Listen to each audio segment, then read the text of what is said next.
So, this is a special episode, and I wanted to take some time to share something that I've been working on behind the scenes. This is something that has been on my mind and on my heart for a few years now. I feel like this vision was given very directly and clearly to me, and I did not quite know what to do with it. But it's been coming out in the strategy work that I've been doing. And I do feel like that there is a place for a book and a framework around this. And so I'm moving in that direction, but I wanted to share the concept with you all. And you can remember it best by these three words: seen, known, and heard. What does it mean for people, everyone, to be seen, known, and heard right now? That can change everything. And we live in a time where there are a lot of people that are shouting and yelling, but they fall on deaf ears. And there are a lot of people that are staying silent because they're afraid to speak what they think.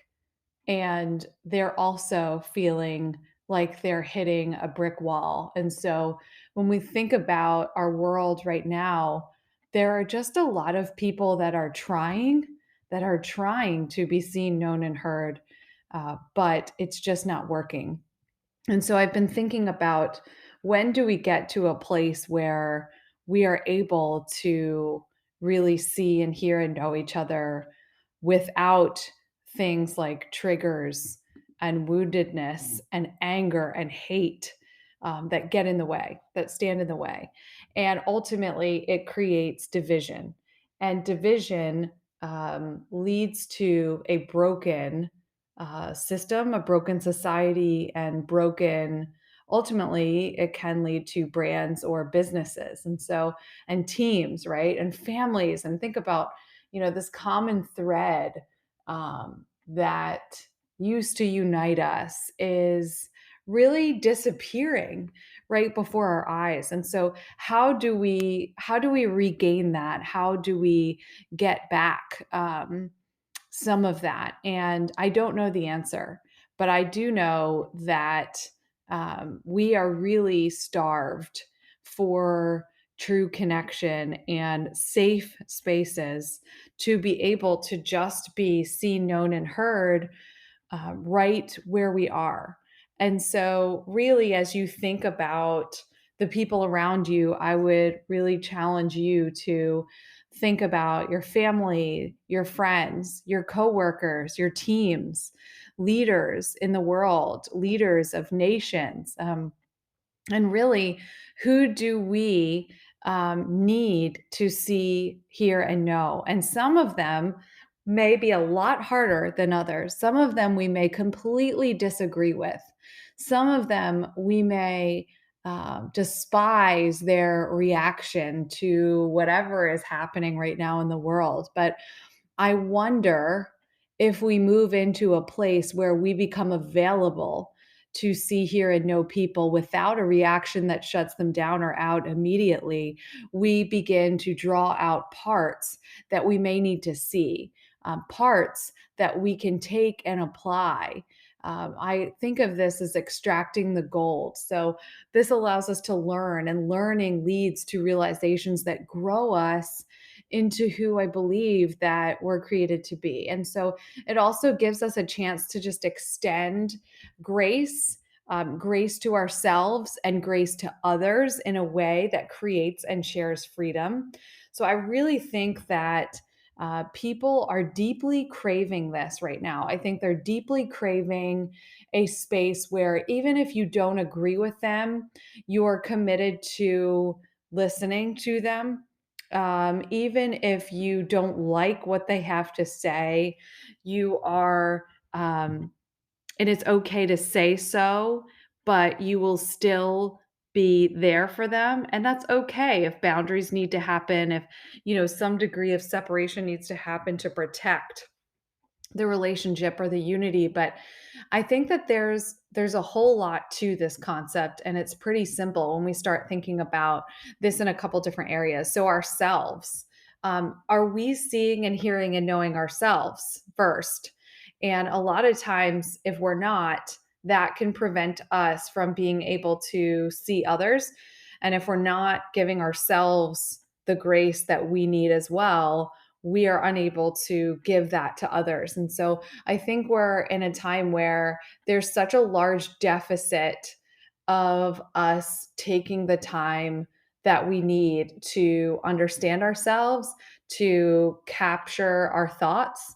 Like, what are we thinking? What are we seeing? What are we taking in every single day? What's passing through our minds? What emotions are flowing through our bodies throughout the day? Because there are so many hundreds, if not thousands, of times a day that we'll go through a flow of emotions, and are we seeing ourselves for where we are? Hey, I'm really tired, or I'm really burnout, or I'm really drained, or I'm really happy right now, or because of this situation, I am X, Y, and Z, right? So, and that involves us listening to our internal voice. So, what am I telling myself? Is this truth? Is this something that I'm not sure if it's truth or not? What am I believing about this? What am I believing about myself? What am I believing about the story I'm telling myself? What am I choosing? Right. So I think that's a really important part of seeing and knowing and hearing those around us. And then there's our families. And this is a really hard one, right? Because there can be years of hurt or struggle that can be associated with family relationships. Like deep ruts can form, cuts that expose woundedness. And it can feel like we're opening up Pandora's box to see and hear and know our family. Why should we do it? What's the point? And I have to say that truly doing this, and whether it's active in conversation or whether it's a completely unhealthy relationship and you need to do this processing it separately, is important because we're able to then understand where we come from, what makes us us. And then what's the point of that? Freedom, ultimately freedom to understand why we are the way we are, freedom to be able to forgive, whether that's in person or from a distance, freedom to be able to move on, and really to understand ourselves. And it gives voice to the things that we always do or know, but don't know why about ourselves. And so I think that's such a huge part of our journey, and us allowing ourselves to process things, process our patterns and the ways that may have affected us in the past, and ultimately receive healing. And there's our friends. So, seeing and hearing and knowing our friends brings a new level of intimacy or depth to our relationships. It helps us to understand each other, even if we don't agree. It allows us to empathize with each other, even if we would do things differently. We can step into their shoes, we can feel how they're feeling, we can truly be there for each other.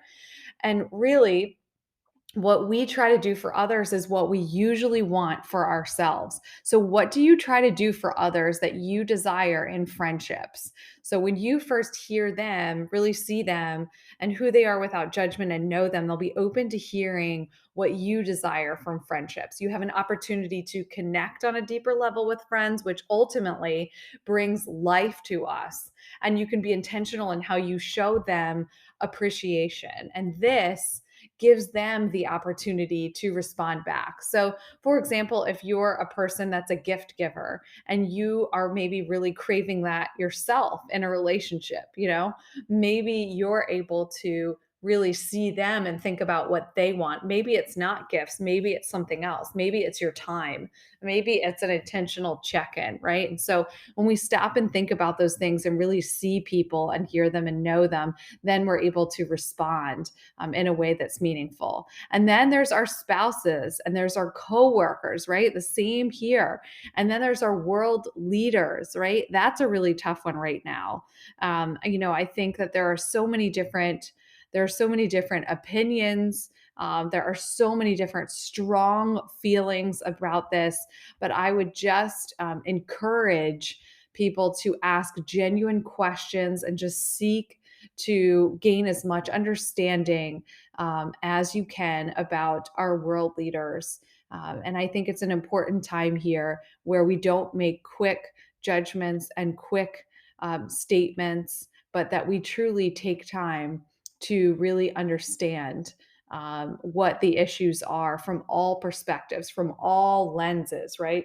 To reach multifaceted conclusions. And so I think that there are a lot of things in this framework as I've been looking at this. Really, I've felt sometimes personally, and I've seen others, this happen to them as well, where you feel kind of put in a box. You feel maybe that there are judgments, assumptions, stereotypes that block us from seeing the person behind them. But I would say that we should always ask ourselves, do I know their full story? Do I know specifically what's happening in their lives? Do I know what they've walked through? Do I know the things that make them angry and where they come from? Because a lot of it can come from different woundedness, and that woundedness can produce triggers. Trigger points are things that seem to set us off or make us really mad, right, or sad, or any of the emotions. And so I just know that for me, and I think for a lot of people right now, you don't necessarily want to be put in a box. We are individual human beings, and we can't be defined by stereotypes or put into a category or labeled.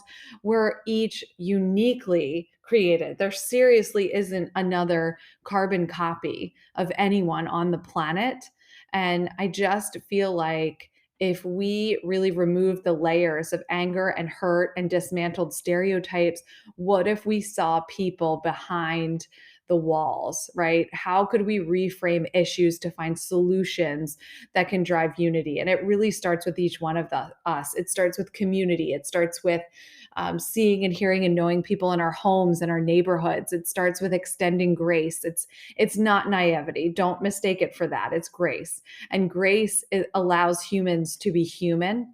It allows them to ask questions, and it allows us to talk nicely even when we don't agree.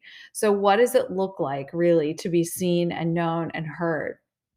If you are enjoying this, I am going to dive into what some of these mean individually to give you kind of a preview of something I've been working on. So I just wanted to introduce the concept, and I'm really looking forward to continuing this journey with you. Thanks for listening in.